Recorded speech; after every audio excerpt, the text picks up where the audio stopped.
What's up, everyone? Welcome to your weekly tech update, the show that explores the newest, coolest, craziest side of tech and even the cutest side of tech available on the interwebs. I am your tech maniac, Ray McNeil. Coming up on the program today, are radioactive diamond batteries a cure for our nuclear waste?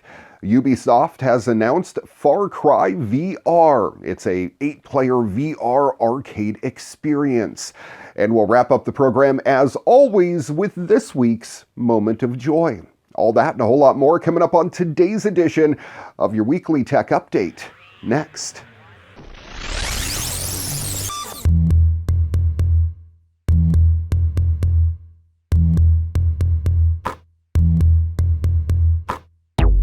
In the summer of 2018, a hobby drone dropped a small package near the lip of Stromboli, a volcano off the coast of Sicily that's been erupting almost constantly now for the past century or so. As one of the most active volcanoes on the planet, Stromboli is a source of fascination for geologists, but collecting data near the rolling vent is fraught with peril.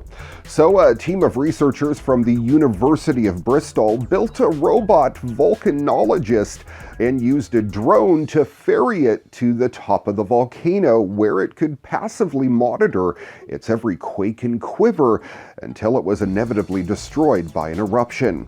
The robot was a softball-sized sensor pod powered by microdoses of nuclear energy from a radioactive battery the size of a square of chocolate. The researchers called their creation a dragon egg. Dragon eggs can help scientists study violent natural processes in unprecedented detail, but for Tom Scott, a material scientist at Bristol, volcanoes were just the beginning.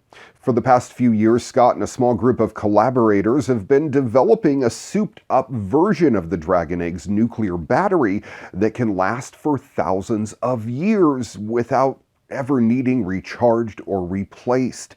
Now, unlike the batteries in most modern electronics, which generate electricity from chemical reactions, the Bristol battery collects particles spit out by radioactive diamonds that can be made from reformed nuclear waste. Earlier this month, Scott and his collaborator, a chemist at Bristol named Neil Fox, created a company called Arkenlight to commercialize their nuclear diamond battery. Although the fingernail-sized battery is still in its prototyping phase, it's already showing improvements in efficiency and power density compared to existing nuclear batteries.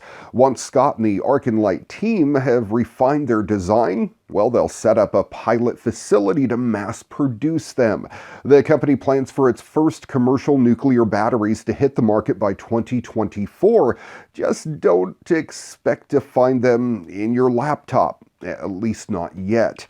Conventional chemicals or galvanic batteries like the lithium-ion cells in a smartphone or the alkaline batteries in a remote are great at putting out a lot of power for a short amount of time.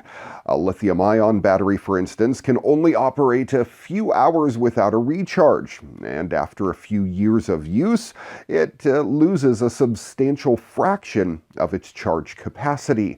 Now, nuclear batteries, or beta-Volek cells, by comparison, are all about producing tiny amounts of power for a long time. They don't put out enough juice to power a smartphone yet, but depending on the nuclear material that they use, they can provide a steady drip of electricity to small devices for a millennia.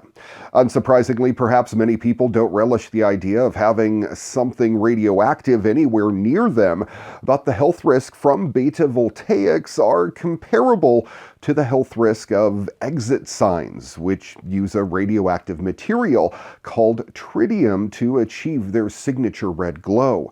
Unlike gamma rays or other more dangerous types of radiation, beta particles can be stopped in their tracks by just a few millimeters of shielding. Usually just the wall of the battery is sufficient to stop any emissions, says Lance Hubbard, a materials scientist at Pacific Northwest National Laboratory, who is not affiliated affiliated with Arconlight.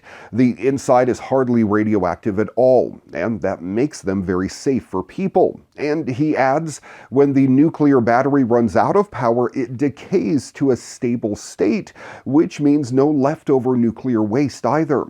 The first beta voltaics hit the scene back in the 1970s, but until recently, no one had much use for them. They were initially used in pacemakers where a faulty power pouch can mean the difference between life and death, until they were eventually replaced with cheaper lithium-ion alternatives. Now today, the proliferation of low-power electronics heralds a new era for nuclear batteries. These are a great option for very small amounts of power. We're talking microwatts or even picowatts, says Hubbard. The Internet of Things was a driver for the renaissance of these power sources. The nuclear diamond battery still has a few more years of refinement in the lab before it's ready to hit the streets, but the tech is already attracting interest from the space and nuclear industries. Boardman says Arconlight recently received a contract from the European Space Agency to develop diamond batteries for what he described as satellite RFID tags, which would put out a weak radio signal to identify a satellite for thousands of years.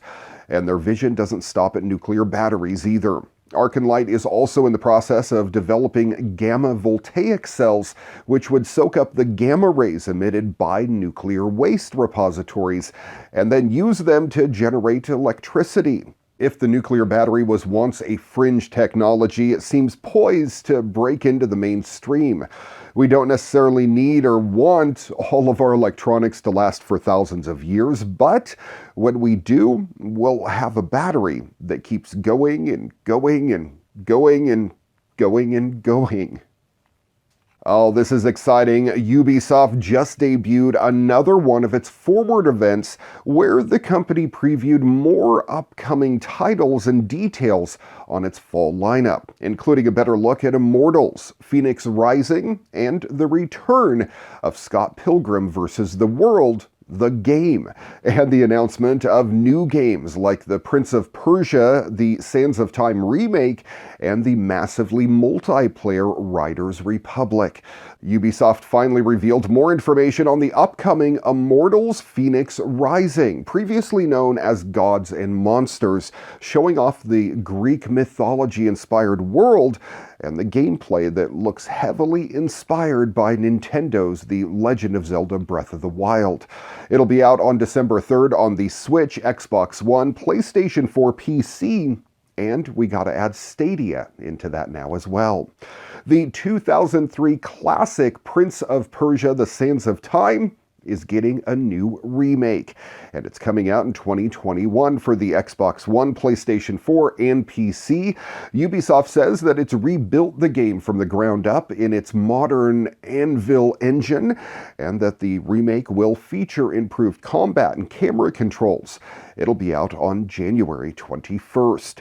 Ubisoft is taking extreme sport to an even bigger online audience with Riders Republic. That's a massive multiplayer game from the creators of Steep, focused on all kinds of adrenaline-pumping activities, including biking, wingsuiting, skiing, snowboarding, and more. The company promises huge maps based on actual GPS data from U.S. national parks and the ability to race against 50 opponents at once. It'll launch on February 25th, 2021 for the PlayStation 4, PlayStation 5, Xbox One, Xbox Series X, Xbox Series S, Google Stadia, and PC. It's becoming a bit overwhelming with all these different consoles and avenues to play games on, isn't it? The adaptation of Brian Lee O'Malley's iconic comic book series is returning a decade after its release and still unexplained removal from various digital storefronts. It'll be out this holiday season for Switch, Xbox One, PlayStation 4, PC, and Stadia. The company also announced a new country-based Rainbow Six Siege World Cup competition and a new season of content based around Splinter Cell's Sam Fisher. The upcoming Watch Dogs Legion, which I'm excited about, is getting a cameo appearance by the popular London rapper Stormzy, who will be featured in the game with a special Fall on My Enemies mission. That's going to be out on October 29th. Additionally, Aiden Pierce, the bland, cap-wearing hero of the first Watch Dogs, is also set to return to the franchise as a playable character in an upcoming DLC expansion. Ubisoft is taking a page from Fortnite's book with a new limited-time turbo mode in its Hyperscape Battle Royale, which is similar to Epic's Solid Gold game mode. It puts players into a fast-paced game where all weapons are the maximum rarity. That launches on September 15th.